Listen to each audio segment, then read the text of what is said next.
ইরানের প্রতিরক্ষা বাহিনীর অভিজাত শাখা Islamic Revolutionary Guard Corps IRGC এর নতুন সর্বাধিনায়ক হয়েছেন ব্রিগেডিয়ার জেনারেল আহমদ ওয়াহিদি।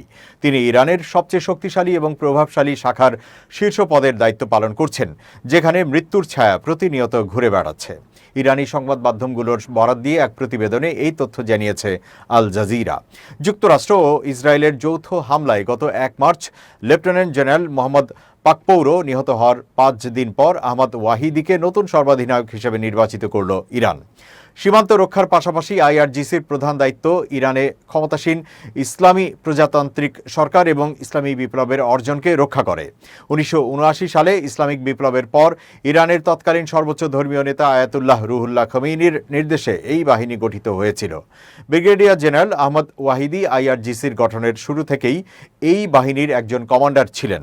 1988 সাল থেকে 1997 সাল পর্যন্ত আইআরজিসির এলিট ব্রিগেড কুদস ফোর্সের শীর্ষ কমান্ডার ছিলেন।